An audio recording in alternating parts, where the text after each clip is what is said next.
now, but I'm gonna pause the recording. Okay.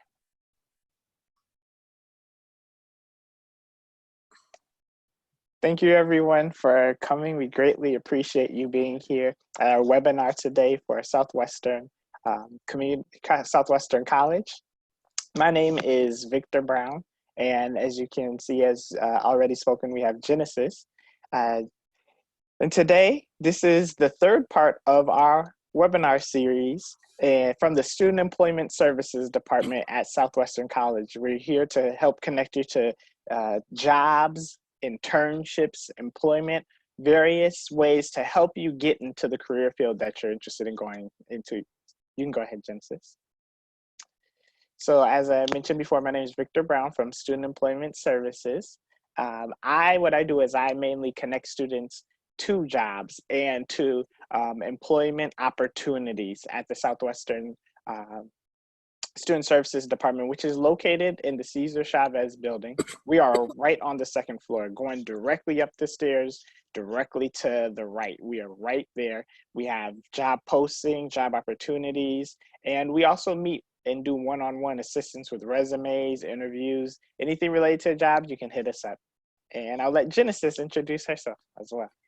Hi everybody, I'm Genesis. I am the internship job developer at Southwestern. My job is really twofold. One is to be out in the community working with employers, trying to make sure that they know about the good work that you all do, so they'll post internship and job opportunities. And then I also help students in preparing themselves for internship opportunities.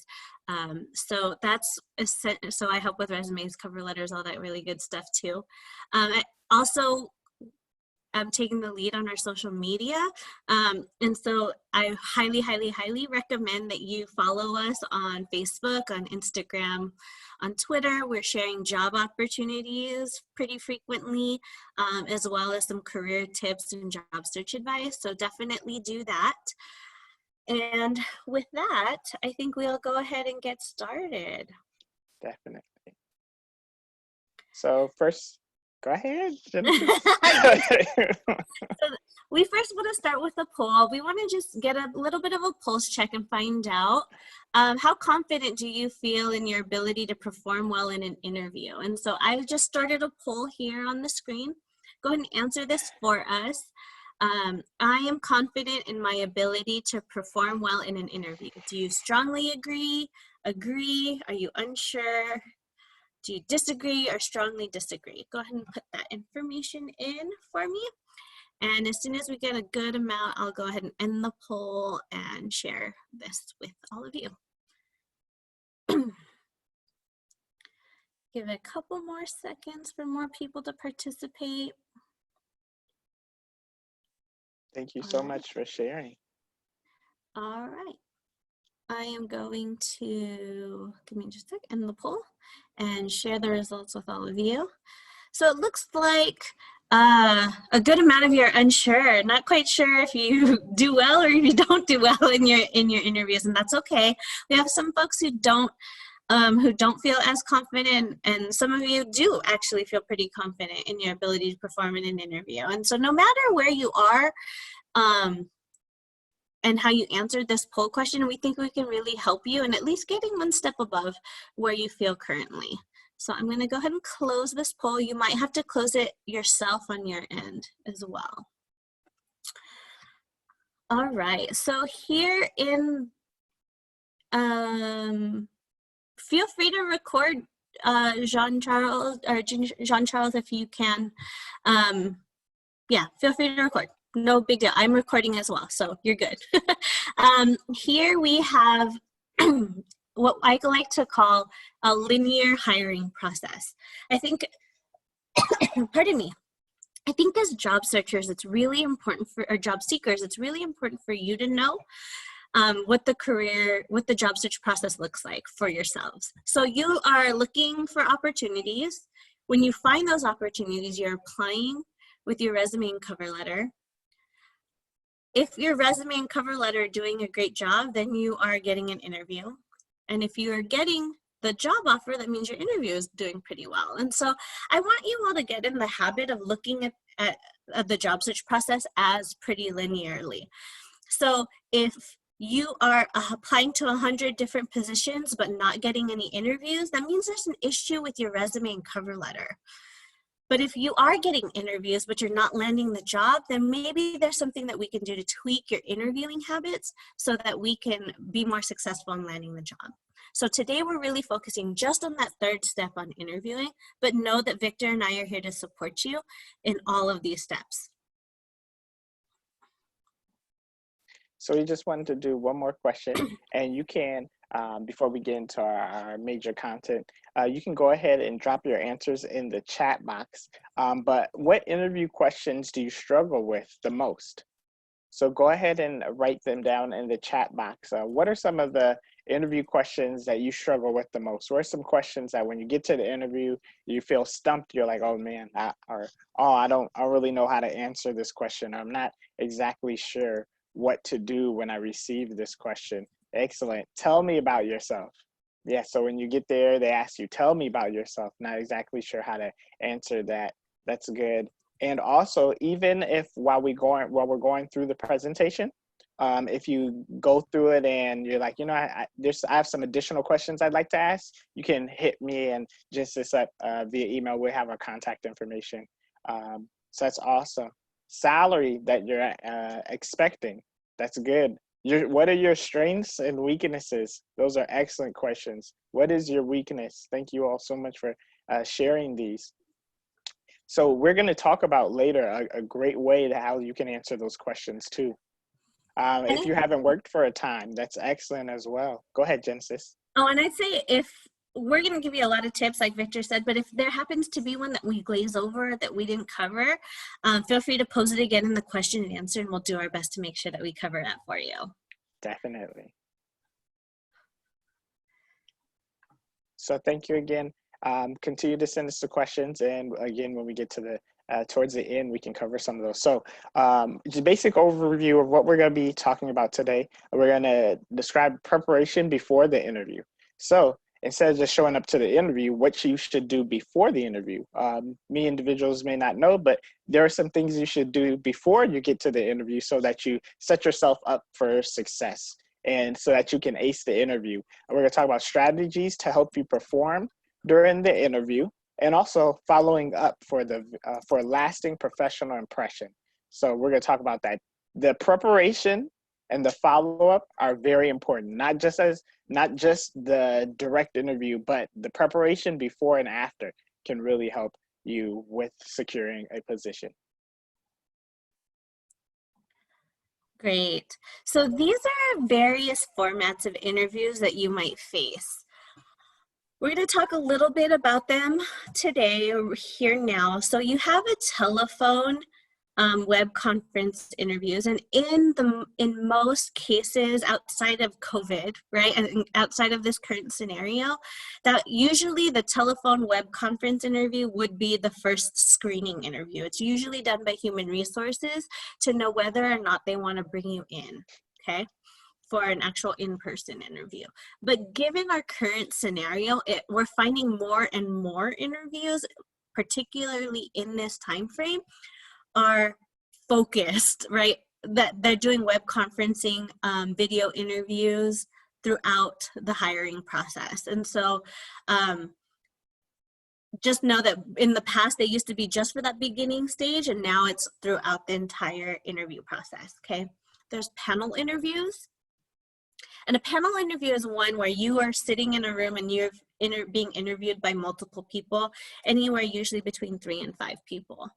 A group interview is one in which you are being interviewed alongside other candidates at the same time, at the exact same time. There's mealtime interviews, and I've done a couple of these as well, as that you're being interviewed while you're eating. So it's not only just, are you answering the questions right, but how are your manners?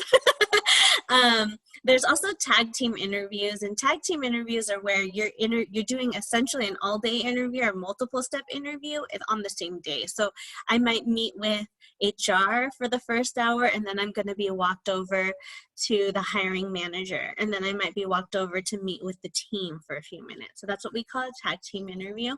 And then the next level interview is usually that second or third level interview, and sometimes you might be able to meet not just with the hiring manager, but maybe a director or a senior director or a CEO or a CFO sort of person. So there's lots of different interview formats, but all of the tips that we have for you today are meant to help you in being successful no matter what the format of this interview is. All right, so we're gonna dive into this first step, which is preparation. I can't tell you enough how important this step of the process is. So we're just gonna go ahead and dive in here. This, I would say, really makes or break. This step, in my opinion, is probably the most important, much more important than even how you perform in the interview. So make sure you're taking a lot of notes here.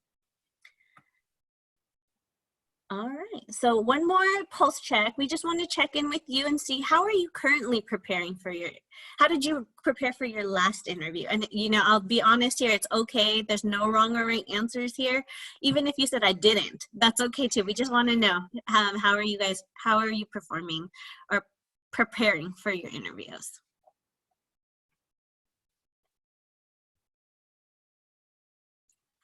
Give you a few moments to go ahead and put them into the chat.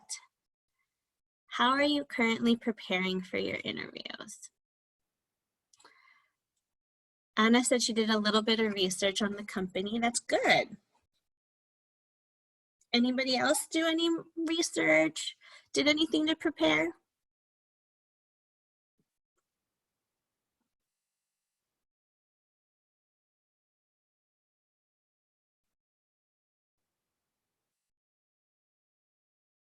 Ashley says she thought about the questions they might ask. Good. Good.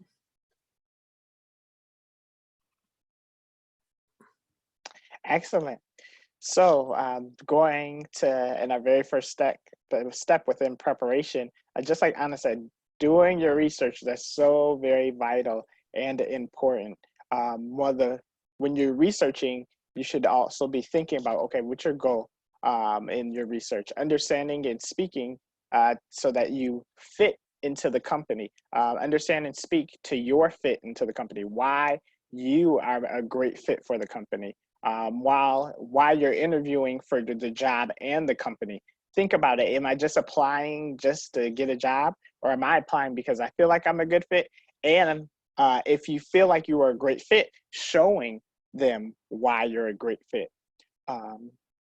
So where should you be looking? Where should you do your research? Looking at websites. If the company has a website, go to it, Google it, look up the company. One thing that's great that I suggest is always looking at the About Us section, looking at their vision, their goals, their mission. If you can speak to the vision and goals and mission of the company, they're definitely more likely going to want you to work for them because you understand them and what they're about.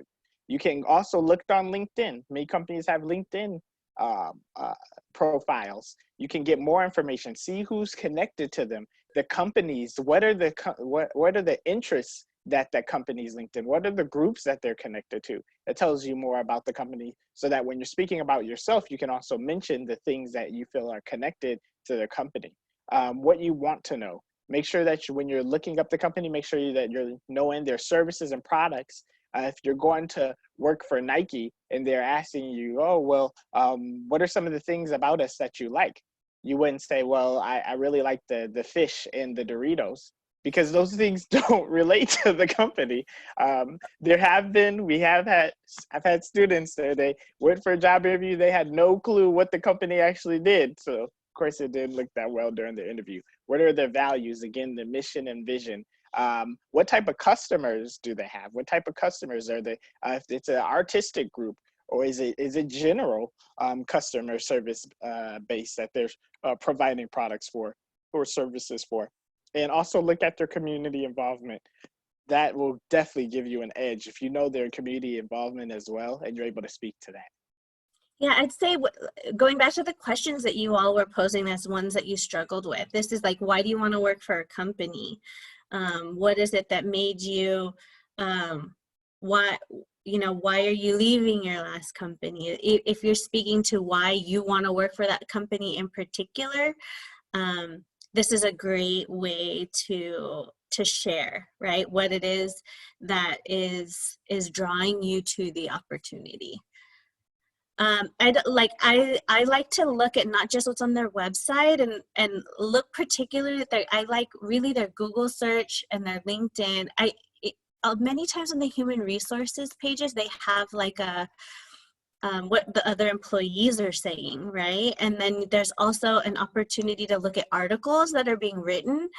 So look at the articles in your Google searches also, because that'll give you some insight as to like what's the competition look like, and what are they, what are some of either their challenges or even some of the things that they're really known for, are really key points that you want to hone into.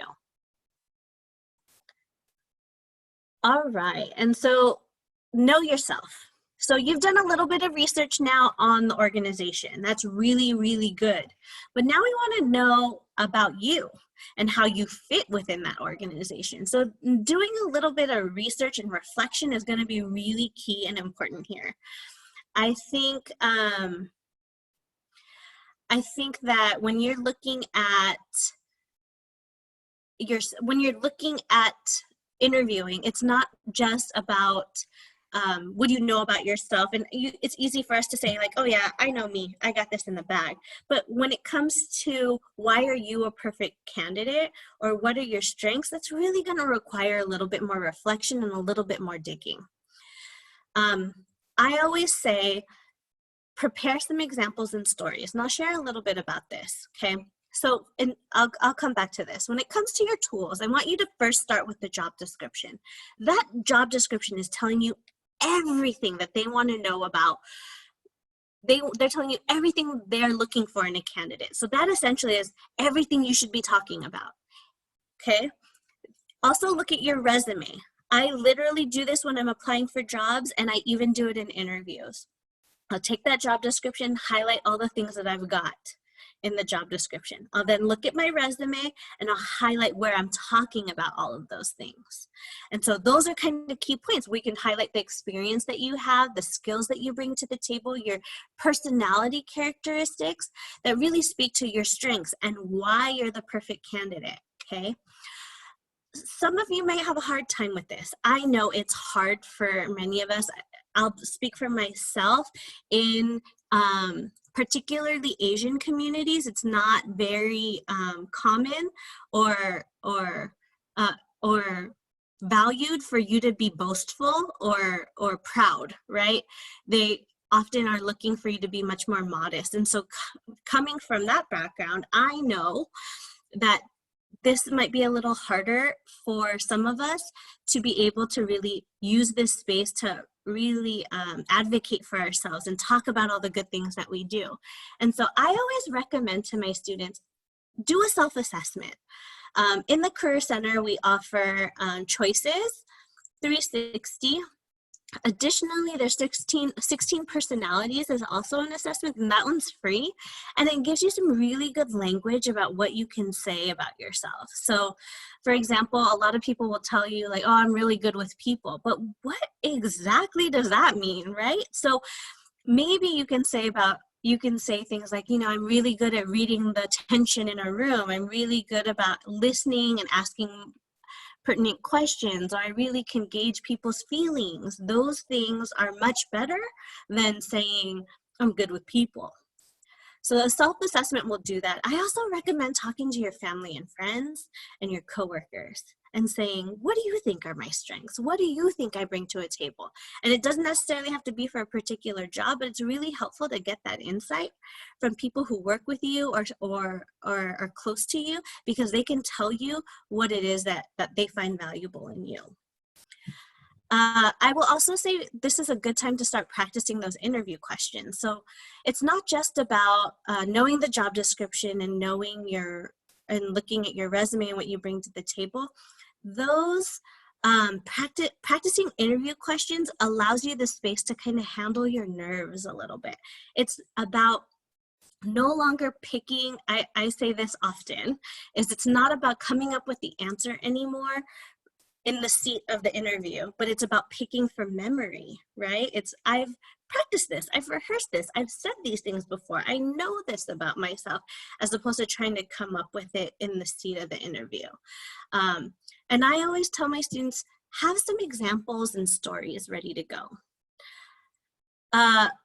What I mean by that is it's not enough for you to say, I'm a great communicator. An employer wants to know an example of how you're a good communicator. So you might say, you know, I worked front desk for the first year experience at Southwestern College, and you know, I communicate often with students about what it is our services are, and help troubleshoot the things that they are having issues with. And so those are examples that you want to be able to share. It's not just about, you know, listing out the different characteristics you have, but also sharing a story with them.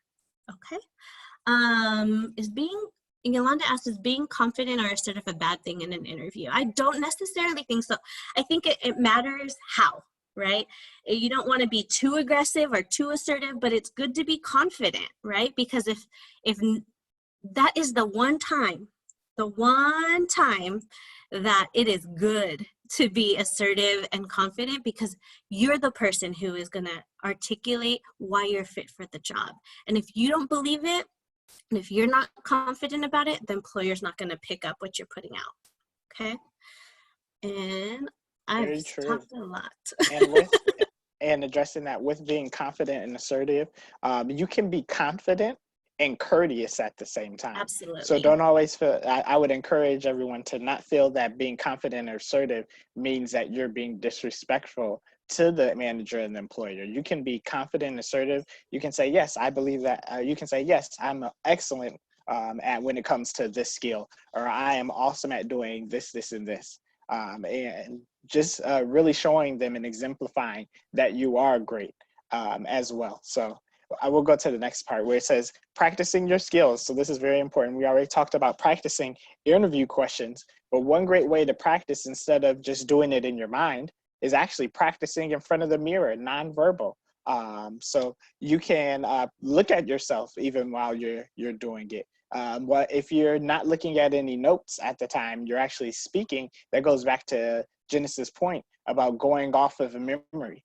You can also do a mock interview with us at the Career Center, with me or Genesis and some other individuals and staff we have at the Career Center. And also, even though the center's not, the office is not able to be walked into at this time, you can definitely set up a Zoom interview or a Zoom practice interview or interview assistance with myself or Genesis as well. Some people also take advantage of the ability to use technology and record themselves so that they can look at themselves. So that maybe they can also look at your posture when you're in the meeting as well. So these are some great ways, and we're all here to help. Absolutely. I think there's so much that is said for nonverbals, right? So if you might be really nervous and you don't know that you're fidgeting with the pen the whole time that you're talking, or you're swinging in a chair back and forth as a way to handle your nerves, and you wouldn't know that, right? Unless you are practicing and watching yourself. So literally what I do is I take my phone and I put a Post-it over the picture and my screen, and I just hit record, and I watch it back later to see what I could work on. So I forgot to mention this in the prior slide, and I'll mention it here when it comes to practice, is I will literally write out the questions that I think they're going to ask me based on the job description, and I'll type out my answers. And I won't, read them over to myself to a point where I've memorized them, but I'm at least comfortable enough that if a similar question came up, it's in my head that I could pick from memory. So I think that's a really good way to handle your nerves, and then to help you feel much more comfortable in speaking the language that you will want to use during an interview, as opposed to just as opposed to trying to come up with something on the fly. Because I know for myself, when I'm thinking, I tend to look up at the ceiling, and sometimes it could give an impression of rolling my eyes. And so rather than doing that preparation piece for me is a crutch, so that I know I'm not doing that. Yes, definitely. And if you need assistance with coming up with practice interview questions, you can also contact Genesis and I. Usually when you look at the practice interview questions, Genesis, as she mentioned, she highlights important things within the job description. And then looking, okay, where are examples or where are different things that happen in the workplace related to this? Or simply, where are examples in my life where I've had to use these skills, these required skills that Oh, they're that's awesome. asking for? Where are these, where it says job description and it lists all the skills that are needed. What skills do I have that's on this job description? Okay, where did I use it for? So that you can begin to develop examples of what you need to do. Anna asked a question, what if a question catches you off guard, and that's okay. But I think the more preparation that you do, the less caught off guard you are. And so when one catches you off guard, you still have 9 other questions that you've hit out the ballpark. But I think even having a pocket full of stories of examples that you would want to use for any case scenario is a great way. Definitely. We have a question about avoid being nervous, and I think that that's something that comes up often. I think preparation is a big piece of that. Preparation will help with your nerves, but not 100%. We're going to actually talk about that in our next section here, so I will hold my response for that one. Okay, Brenda and Anna, hold hold on just a second. Excellent. So we already talked about the first step to acing your interview is preparation, being prepared. Preparation makes perfect performance. So it at least helps with that. So now we're going to talk about actually performance. How do we perform? And we're going to, we have a real quick question that we're just going to ask. What tips do you have to share for the day of the interview? So yes, me and Genesis are talking and we're sharing quite a few great information, but we'd like to say, what are some of the tips that you personally learned that you can share with others that are watching this webinar at this time? Just go ahead and drop them in the chat. Definitely want to make this, go ahead, Genesis. No, I was going to say, and Brenda, and maybe you can offer some tips for Brenda and Anna in terms of, what is it that you guys do to help calm your nerves? We'll take a moment and type that into the chat here. Yep. So what are some tips? Drop your tips and I'll just answer a real quick question. What would you say if you are caught off guard? One thing I would just encourage you, let's say you get a question you're not sure. It is completely okay to pause when you get that question and say, okay, and think about it instead of just starting to ramble and you're not necessarily knowing what while you're painting, you're coming up with a story. Employers and hiring managers, a lot of them can see when something's coming, you're not exactly sure. So it's okay to take a break. It's okay to read it over if they give it to you, if you're reading it over, or if they say it again, or it's okay to ask for the question to repeat it. It's okay to take a break while you're getting your thoughts together. So we see that thank you for your answers. Looking presentable and well rested for the interview. That's very important. Looking in the eyes, eye contact. For those of you that might feel too nervous to look directly into the eyes of your interviewer, it's okay to look directly above their eyes or look directly above or at their forehead, like a little bit above. This is something I learned in acting. So if you get a little too nervous, it shows that you're looking that general direction, but you don't feel confident. And smile. That's good so posture. important. Yeah. Ashley, I love Ashley. She says if she's nervous, she takes long breaths until she feels that her nerves are a little less intense. Breathing exercises really do help. I meditate. I meditate before my interviews and do some mindfulness exercises. I know that seems silly, but it really does help. It really does help. And not too much perfume. Thank you, Teresa. That is serious. We never know who the interviewer is and their allergies. I actually know somebody who can't go to large events because of perfumes, because they have high sensitivity. So it would not be the greatest if you go into an interview and you've got a lot of perfume or you've got a lot of cologne or a strong scent. And it's too powerful for the person that wants to hire you. So that's very true. All right, so let's dive into the pre-interview checklist. These are some tips that we offer. Definitely dress appropriately. And we're going to dive into that a little bit in one of these next slides, but appropriate dress. Be dressed appropriately. And I will go as far to say, you know, if you sweat a lot or if you're worried about your clothes being wrinkled, I will actually bring them in the car and not put them on for the drive. So appropriate dress, bring it if you're not going to wear it. Directions to the interview. I know a lot of us have, you know, Google Maps or maps on our phones. That's great, but you never know if you're going to hit a pocket of where you don't have any signal. And so I always say, plan ahead, get the directions to the interview, print it out old school style like MapQuest. And then plan for travel time and expenditures. I'm a self-proclaimed geek. I over-prepare, I know, but I think it's very important for you to know how long it's going to take you to get there.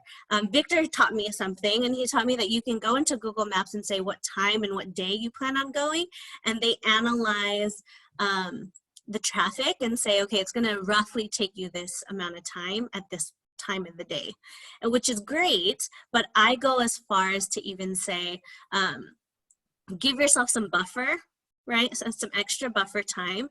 And I will go as far as going there the day before at the exact same time if I can, just to see for myself, one, that I'm not getting lost, and two, one, that I'm not getting lost, and two, you know, I know exactly how long it might take.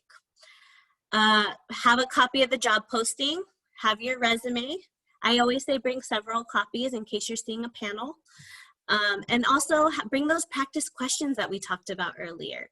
I tend to go make sure that I'm coming to an interview 10 to 15 minutes early. I'll come even earlier than that, truly. And I'll sit in my car before 5-10 minutes before it's time to go in, so that I can sit and review my notes one more time, making sure that I feel comfortable doing those breathing exercises, taking a moment to just calm myself and letting myself know, like, I got this, I can do this. That's another way that I really get focused and handle my nerves, is I listen to some like girl power music, so that I'm amped and ready to go. Any other tips that you have here, Victor? Yes, definitely. I would. It's really important to, if you can, just go by the place before, because you never know. I've been to places where I've had meetings at employers, and there's a hiccup, or sometimes Google's wrong. and you don't want to go there and be like, I don't know how to get there, and then you're calling the place trying to figure it out. So if you can do that, as Jessica said, yeah, if you get to the place, actually park or actually get there 30 minutes before, and then you're reviewing and then not going in until 10 or 15 minutes earlier, that's awesome as well. Also shows the employer that you're there early and you're prepared. And always, always, always, this is so important. Remember, when you walk through the door, your interview starts. Sometimes it starts before you even get there, because places have cameras, right? And they're reviewing, they're looking. Some places can see you before you come in. So your interview starts really when you're on the property. So make sure that you treat the receptionist, make sure that anybody who is you're going through and is addressing you, you're treating very nicely, because you never know who that person may be. Even the people in the restroom. I've gone to the restroom with the people that end up interviewing me. So you definitely want to treat everybody nicely. Sorry about that. So also nowadays, especially during this time, virtual interviews are increasing. Not even before the pandemic, there are tons of virtual interviews, especially with remote jobs and remote positions. So just going to cover some real quick tips for virtual interviews. Again, one of the most important things, verify and test the technology. You want to make sure that you can actually have the interview, and make sure that you're using the correct platform for the interview. So yes, we are using Zoom, but you might have you might have to use Skype, or you might have to use another application. So you want to make sure that you're using the right technology. provide the best quality space as possible. So you don't make sure that the light shows on your face, you're in a quiet room, that you have a good internet connection. If you can't be at home, at a library when it's open, a library is usually better than a Starbucks. So making sure you have a great place, or as best as possible, that you don't look dark on the video, that they're not interviewing a shadow. Ensure you have a safe background. So like maybe a plain wall, no posters preferably, depending on what type of position you're going into. The best to just have plain. Nothing unprofessional in your background. Limit your distractions. So close the door if you can. Even in a library, they have the rooms that you can use. Go somewhere where you won't be bothered. If you're at home and you've got brothers and sisters or family members that are always calling on you, and you've got to have the interview and you have to have it there, ask a family member, say, hey, is it okay if during this time you not speak to me, at least during the duration of this interview? Close other desktop windows so you're not getting pop-ups that may distract you as well. Putting your phone on mute. Yes, you're in your house, but it's very important that you're not distracted during the interview. And professional attire. Me and Genesis, we have professional attire on, but I do want to encourage you, please wear bottoms. You've seen the things on the news or on television possibly, where people are wearing professional tops, but not professional bottoms. There was 2 days ago, there was someone in the news, a newscaster, and he had on just a shirt and a tie, and everybody could see his legs. So we don't want that to happen to you on your interview. So make sure that you wear, so you never know what might happen. You might have to get up or anything. So wear bottoms. Also practice again. It's great if you have the ability to do a practice call, whether it's Skype or Zoom or however. If you can test the technology, sometimes it's a go-to webinar and you can't, but try and test the technology with a friend to make sure that you look nice. Make sure that you're coming through clear, that you're heard, that your internet connection is working well, and that everything seems good. Again, for some applications like Zoom, you can record yourself. And for some, you might have to use a headset. Like I'm using a headset now. I live in El Cajon. It's very hot today, so I have air conditioning going. And my wife is also a teacher, so she's in the other room doing Zoom calls right now. So to limit distractions and noises, I use a headset. So those are some real quick interview tips. Again, you can take a screenshot if you want. We will post this on our YouTube page so that you can review it as well. But those are some real quick virtual interview tips. Again, dressing smart. There's a saying about, first impressions are sometimes the strongest. You want to dress as professional as possible. You want to, if you give a great impression, you're more likely for them to continue to listen, for them to hire you, for them to say, okay, let me give this person some more time. So dressing smart.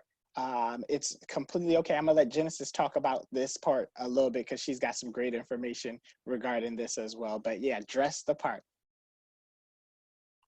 I would say in terms of, there's some questions about hair up or down and colors to avoid and things like that. So I'm going to speak a little bit to this. When it comes to dressing smart, it's really important that your answers are what the employers remember most about you, not the smell of your perfume, not the bright red suit that you wore, but more so really your answers. Your answers should be what stands out in your interview. I would say I am not one that will tell you you should wear your hair up or down. I want it to not be a distraction to you. But I think there's something to be said about being able to truly show your personality, but also be your personality and your culture and the choices that you want to make, but also being very respectful and attuned to what company culture asks for. Okay. I think one thing that we'll point out, if you're applying at a gaming company, right? If you're applying for a gaming or an animation studio, you wouldn't show up in a suit because their daily attire like jeans and t-shirts. And so we usually say one step up of what's expected of you at work. Okay, but you still, I think it's okay to show your personality. I think it's okay to share your culture, but I think you also want to be respectful of company culture. Victor, I'm going to let you, yes, everything's coming in about Kara's Closet. I'm going to share a little bit about Kara's Closet. Kara's Closet is a closet that we have on campus. And it's still available. If you need to make accommodations to pick up a suit, we can make those arrangements for you. But we do have a Cares Closet, and it's available for our students in our Southwestern community to be able to pick up professional clothes that have been donated to students, and you don't have to return them. They're yours to keep. And that's available. It used to be, it's right across from the old police station on campus by the Academic Senate office. And so right towards the front of the campus. So you can't miss it, but I just wanted to want you all to know that that is an option to you. I'm gonna let Victor take the rest of this slide. Definitely. And I also want to make sure that, let's say you do apply for a position and they do require professional clothing. Let's say you got professional clothing for the interview, but you're like, what am I going to wear? I want to encourage you not only to do the Cares Closet, but even as you're making more money, don't knock the thrift stores. I've gotten $300 jackets for $3. Like, when you get the job, and if you do need professional clothing, there's ways to build up until you're able to make money as well. So we will definitely provide more information regarding that as well. So let me just go ahead over this slide real quick. Your color choices, make sure that you are professional. We're not going to necessarily tell you which colors you shouldn't wear or should wear. Maybe there's a company that you're going for where their logo or they really promote a color. That's awesome as well. But make sure that you look as professional as possible. It's just really important that you look into the eyes of what is the interviewer looking for. Like Genesis had mentioned about companies and the type of attire, you always want to dress possibly a little bit more professional, at least, than what's going on. Looking a little bit more professional than the job you're applying for. So if you're applying for maybe Starbucks and you want to be a clerk or a barista, it's okay to dress just a little bit more to give that impression that, hey, I'm serious about this. We'll go to the next slide. Let me just say something about color choice real quick. Usually, if you want to be safe, right? Safe, if you stay neutral, if you stay in the grays, the khakis, the blues, those are usually safe options. So I'll say if you're not really trying to make a statement with your clothes, so you're safe if you stay in that realm. Okay. Yep, grays, blues, the dark colors, gray, blues, black and white. You can't go wrong with black and white for the most part. All right. All right, and so I'm going to really talk about nonverbal communication. I think it's really important that you remember that you are on the interview the moment that you drive onto site. Okay, so you want to make sure that give me just a second. I'm a little iffy about this one. Victor and I debated on whether or not to keep this piece is shake hands with confidence. I don't think we're in a place where we'll be shaking hands anytime soon. Victor, how did you say you wanted? Victor had a great statement that he would say. So what I would say, because we're in COVID-19, keeping in mind that some of the people that you will be interviewing may be from different generations from you.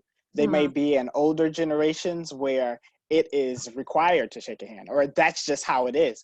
What you can do, if you're like, if you feel comfortable shaking hands, but you're not sure if the other person is, or you feel pressure, like, I just seen them shake hands, but I don't know if they want me to, it's okay to say, hi, when you present with yourself. This is when you're, not doing a virtual, when you're in place, you can say, hi, my name is, I was giving an example. Hi, my name is Victor. I would shake your hand, but I don't know how you feel about that. It's okay to say, I would shake your hand, but I don't know how you feel. That gives the person the decision. That gives the interviewer the decision if they're going to shake your hand. They might say no. They might seriously be against shaking hands. They might literally feel that, and you don't want to give them your hand and pressure them to do that. So it's okay to say, hi, I would shake your hand, but I don't know how you feel about that. Yeah, if you don't want to shake hands, I think that's okay too. If you just like, you know, given our current scenario, I don't really feel comfortable shaking hands, but it's a real pleasure to meet you. I'm very happy to Excellent. be here. Right. So uh, we left it on the slide just because we don't know where things are going. I think I might even offer an elbow, you know, like, all right, here's an elbow. But yeah, I think also so we're going to just glaze over the shaking hands piece, but I also want to talk about eye contact. Eye contact really builds trust, and it shares with the employer that you, one, are being honest, but also that you're confident. You're confident enough to look them in the eye and tell your story. And so eye contact is very, very important. Body language. Body language. You want to make sure that even in a virtual interview, you're making sure that you're not closed off and that you are appearing friendly. So if if you're in a virtual interview, in-person interview, and you're sitting there like this, leaned back with your arms crossed, that definitely tells a different story than if you're leaning up, you're looking at the camera and you seem engaged. And so you want to be very mindful whether or not what you're communicating just with your body language alone. Someone earlier had mentioned, like, is it weird to sit kind of off to the side like this as opposed to looking direct? I think it's better to be direct and to look at your employers, whether it's a panel, whether or not it's a virtual interview. You want to make sure you're making good eye contact. So I say direct, okay? Also, I would talk about, we talked a little bit about posture already, but make sure that you're sitting up. I tend to lean in my conversations, whether they're in person or virtual, because I think it shares with the employer that you're truly engaged. I don't like to sit back too much because I think the relaxed look also can give off the impression of not caring. And so I highly, highly recommend just sitting up, having great posture, making sure you have great eye contact, and are sharing some good body language in terms of being inviting and open. Definitely. And also continuing with that smile. As they're Yes. talking to you, there is nothing wrong with showing a smile, showing intent that you're engaged.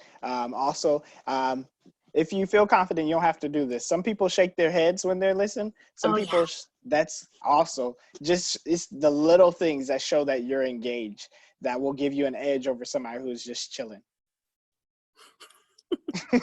Yeah. Just chilling. Just chilling.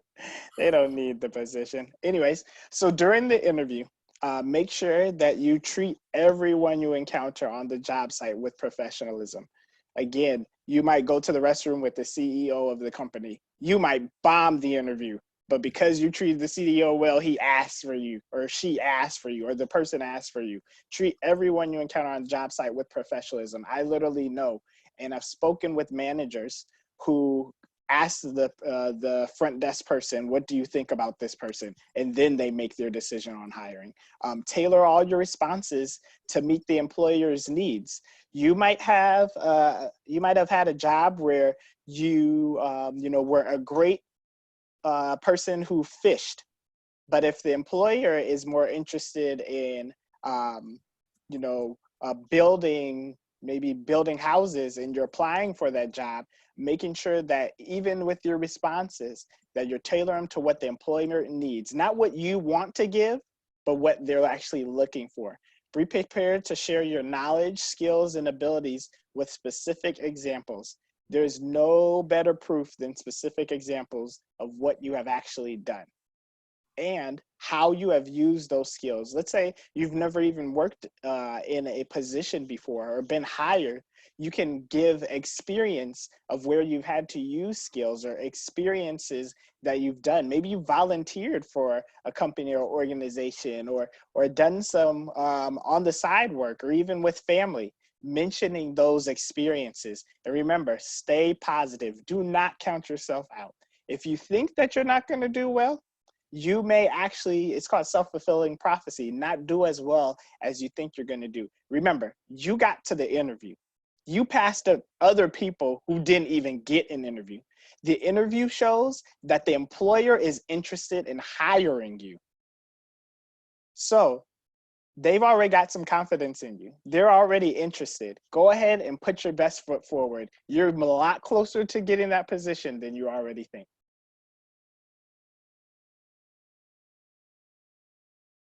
All right. So one of my most feared questions, I don't know about all of you, are is the tell me about a time when ... question. This is my favorite slide of this entire presentation because I think it gives us a really nice outline of exactly how to answer that question. And remember, throughout this presentation, I've told you about having a few stories and a few examples that you can share in every interview. No matter what field, you will always get a question that says, please describe your experience when, or tell me about a time when. And so you want to be sure you have some examples that you can call upon. And many times when I have asked the question, tell me about a time when you've worked well in a team. Tell me about a time when you led a team. Tell me about a time you failed. Anytime I've asked questions like that, I get two real clear answers, or two kinds of answers. I get the answer that rambles long and doesn't ever answer the question, or I get a question that starts off right and then cuts off before we really get to the meat of what we really should be sharing. And so I want to offer you this technique. It's called the STAR technique, and it offers us a really nice outline to make sure that we're hitting all the important parts, okay? So the first is the situation. So you're going to think of the appropriate situation in which you might have an example to share. The T is the task. What was it that you were assigned to do? What was it that happened? What is it that you were assigned to do? And then the third part is the action. What action did you take to fix the problem? And then R is the results. What was the result of all of this work? Okay. Oftentimes I'll get a really long rambled answer and it doesn't hit all of these marks, or it'll go all the way to situation, task, action, but it will never, and it doesn't tell me the result. And so a really impressive answer for me would hit all 4 parts. Okay. Let me see if I can think of an example here on the spot. Okay, tell me about a time where you had to deal with an irate customer would be a question. So I would say, this is a situation that we often face in retail environments. We often do our best to meet the needs of all of our employees, but you may come across a customer who's just unhappy. And so my manager, here's the task, my manager asked me to speak with a particular customer who wanted to return an item that she didn't have a receipt for, okay?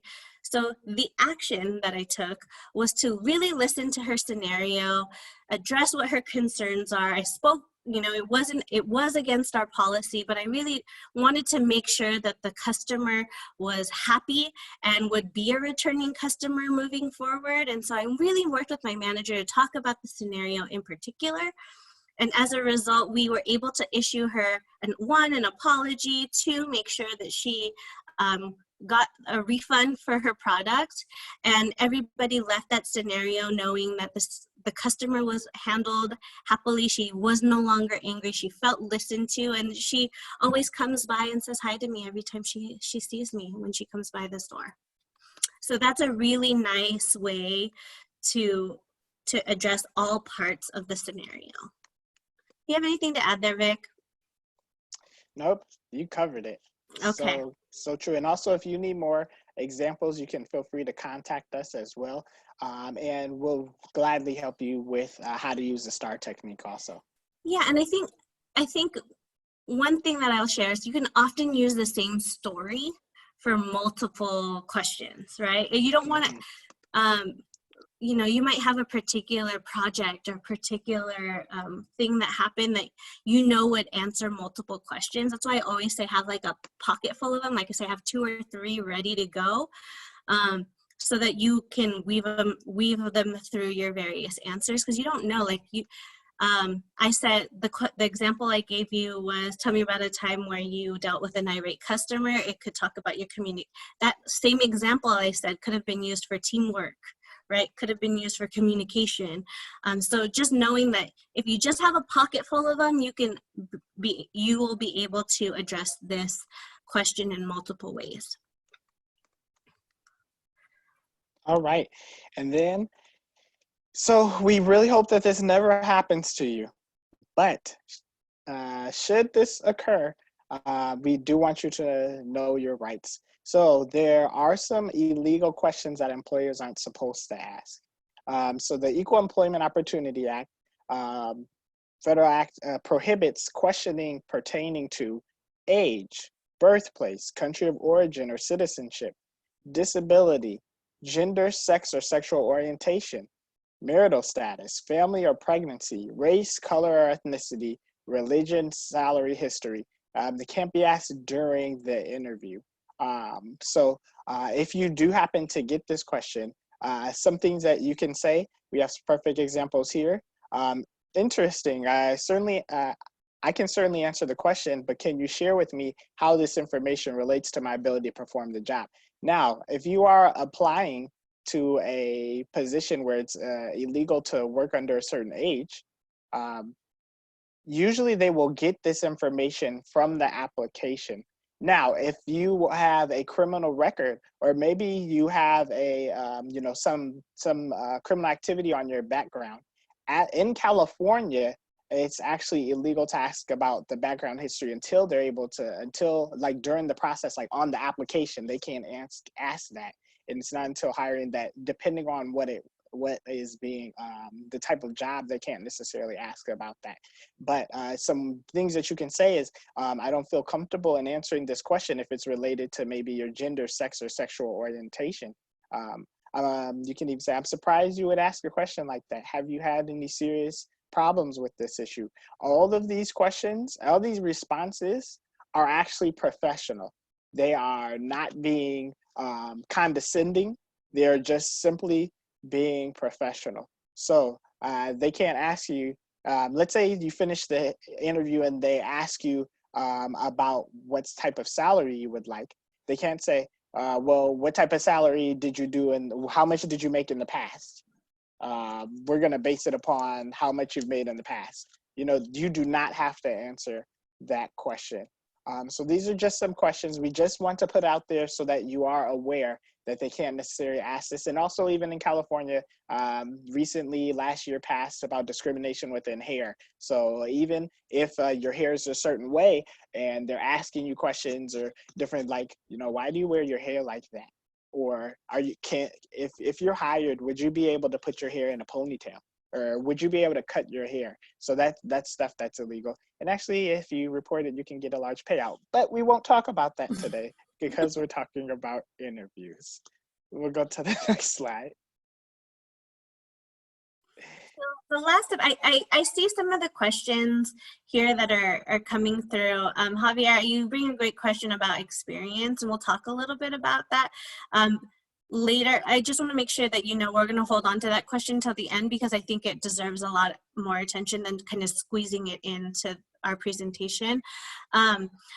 Some conversation, I'm going to back up just a second. Some of the questions that you all are asked, or statements that you're asking, yes, some of them are able to be, addressed in the application, true, but having a conversation about them are different. Also, some of the things like when you talk about like your race, color, ethnicity, or your disability, that actually usually lives on the third page of an application, and it's not shared with the hiring manager, and it's only for like statistical purposes for a company. And so a lot of those things are kept separate, even though they're listed on an application. So I want you all to know that yes, some things can be are shared in your application. Many times they are taken care of separately. Additionally, I think it's important to know, what your rights are. And so I'm really glad that Victor had an opportunity to share that with you. All right, so let's talk about leaving a lasting impression. We're gonna power through the end of this because we want to make sure we honor your time, and we're at the hour mark. So I want to make sure that we power through these last steps and then handle the rest of your questions, okay? So we're going to talk about leaving a lasting impression. So at the end, the worst thing that you can do, in my opinion, is after having a great interview is when they at the end, when they say, do you have any questions for us? The worst thing that you can do is say, no, I don't have any questions. Having questions at the end of your interview tells the employer that you are very interested, that you have done your research, that you want to know more. And so I always recommend having at least 3 questions that you can ask the employer. So here are some examples I want to share with you. What does a day in this role look like? How will I be evaluated? What does success look like in this role? What challenges may I face? Why is the role open? What do you like most about your role? What are the next steps of the hiring process? And then this last one's a rough one, and you have to have tough skin to ask this one, is what hesitations do you have regarding my skills and qualifications that I might be able to address? So you have to be prepared to really hear some feedback here. I think it's important that if you do ask that question, that you're ready to hear the feedback and are able to articulate, I've been asked that question, and someone had said to me, I asked that question, they said, oh, it looks like you're lacking some experience in this. And the reality is that I did have experience in that field and needed just to articulate it more. So it gave me an extra opportunity to share what I brought to the table. So I will also say 2 pieces of notes here is to make sure that you were listening throughout the interview, because sometimes you might have jotted down some questions you wanted to ask, but they might have already addressed it in some of the information they provided you during the interview. So the last thing is to stay away from asking about salary. Yes. I think the first person, you're always going to be on the losing end of the salary conversation if you bring it up first. Mm-hmm. And so you never want to appear like you're just in it for the money, even though we might be, right? You just don't want to be the person to bring it up. It's usually a conversation to be had once the offer is made. Yes, and just to say it, once the offer is made, that puts you in the power seat. Very important. Don't ask until the offer is made. All right. So this is definitely what we would just suggest is after you have your interview, ask for a business card. If you do a virtual interview, you already have the email usually of the person, or you can get it. Send a thank you note. I have literally received a job because I sent a thank you note. I found out after I got hired that it was down to me and the other person. They couldn't decide between me and the other person. I sent them a thank you note and they hired me.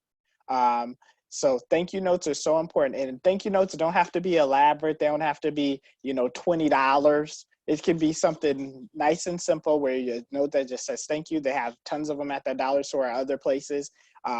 It just says thank you, and you can say, thank you for the opportunity to interview.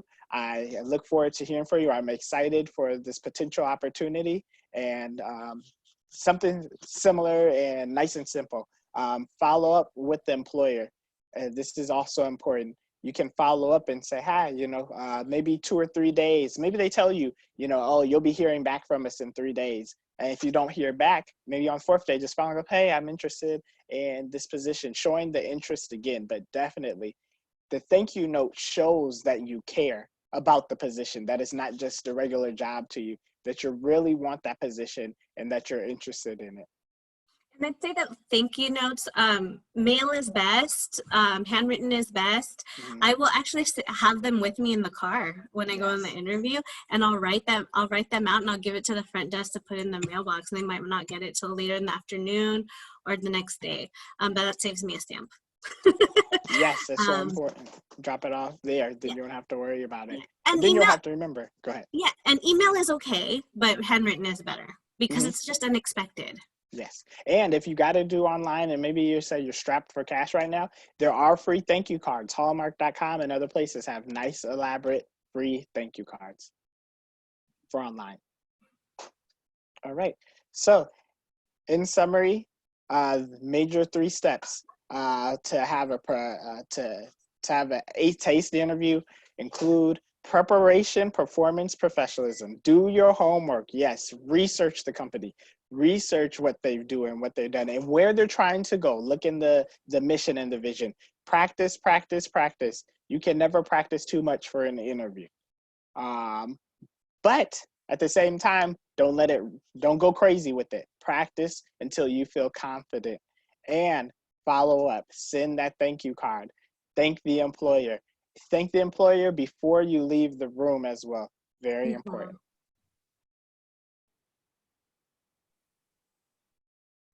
So with this, we want to throw it back to you all in the chat. If you can just type in for us, what's one key takeaway you took from today's presentation?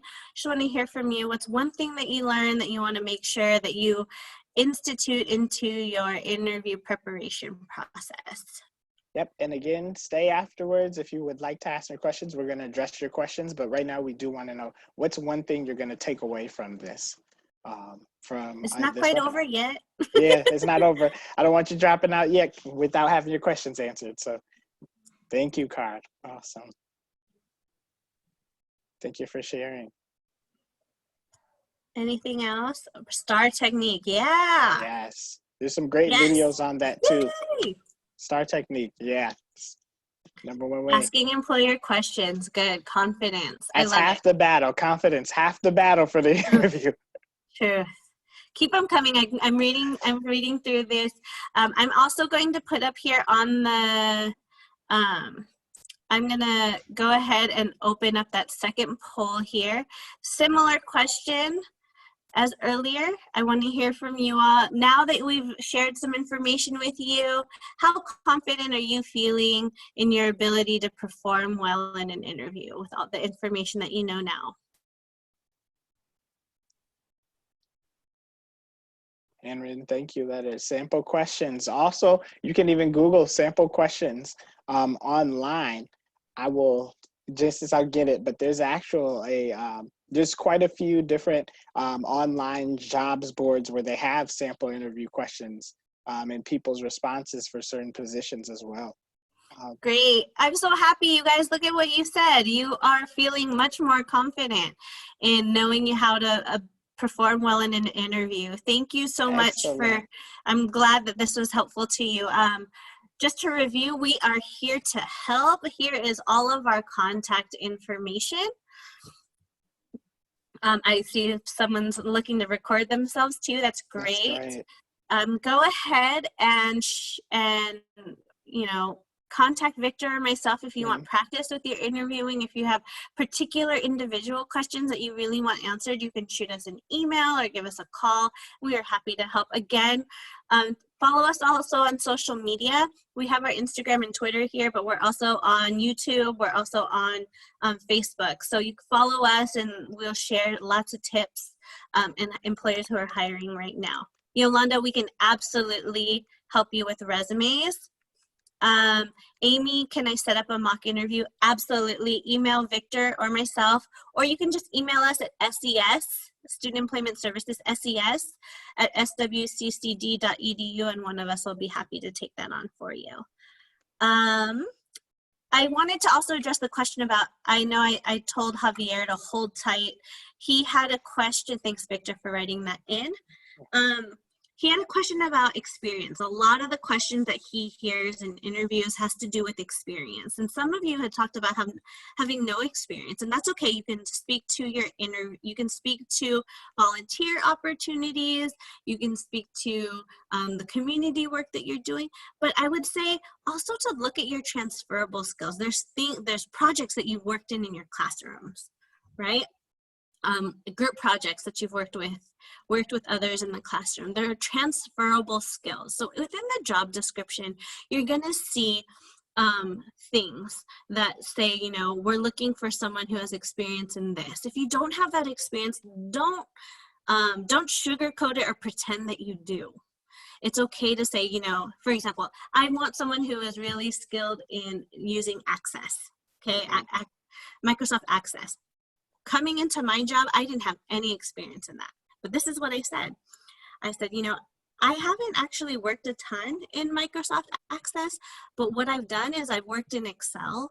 I've worked with lots of all the other Microsoft programs. I'm also a really quick learner who loves technology. And even if it's software that I'm not familiar with, it's definitely something that I can learn rather quick. I know I can learn rather quickly by watching some online tutorials. It's something I can definitely get up to speed on before we start.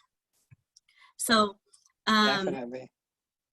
that's something that I would recommend, is don't be afraid to say, I don't have that experience, but I do have skill sets that are similar, and Mm-hmm. speak to those. Yes, definitely. That's very, very important. I'm going to scroll up and look at some more of Yeah. the Okay, good, questions. Javier. I'm glad that that was helpful, because I really wanted to make sure.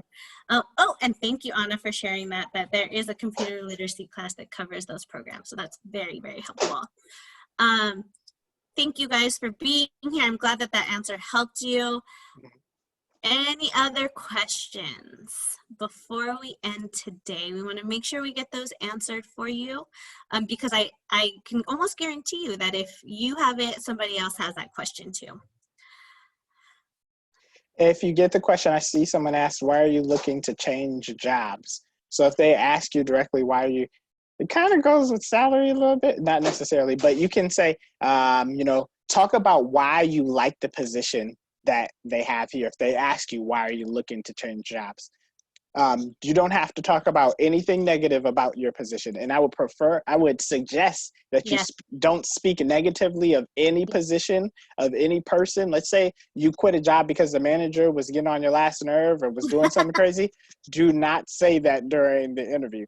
Say, I left that position because you can say, another opportunity came up. Or if you're in school, you can always use school as an excuse. You're like, I wanted to invest more time in school, and you do not have to speak negative in anything and change jobs. Just say, I saw this great opportunity and I would love to take it. I would love to be a part of your team. So Yolanda, I see that you have a question here more towards resumes. I'm going to point you in the direction of our resume workshop that we recorded. It's on our YouTube page. So if you just search SWC, Student Employment Services, I can post that link here for you, but there is a resume webinar that really talks about utilizing those keywords that are in the job description. This isn't interviewing workshop, and so I do want to answer your question, but I want to make sure that we're staying focused on the thing at hand. But I'll make sure I put the link here for you. Carrie asked, how do you get so well spoken at answering interview questions? Practice. Writing down those answers to those interview questions is definitely something that I do, and it's more so to get familiar with how I want to sound. I don't memorize these things whatsoever, but I always want to practice how I want to sound, write out how I want to say. And when I do that, it's again all about plucking from memory as opposed to coming up with answers on the spot. Joseph asked, should you contact the company after the interview? Absolutely. I think that it is very, very important for an employer for you as a job seeker to know you're not playing the waiting game forever, right? So Victor mentioned this earlier, is we want to make sure that you are being able to say,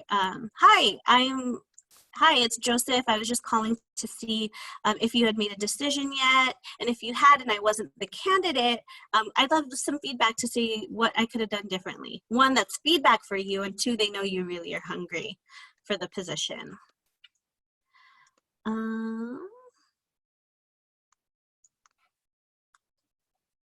I see a question here about, Teresa, you're feeling a little intimidated because of your age. How do you overcome that? Let's talk offline. I think, I don't know how old you are, but I overcoming age discrimination or even some preconceived notions around age, I think is really important. But I want to be able to address that with you individually, and I can really help you through that.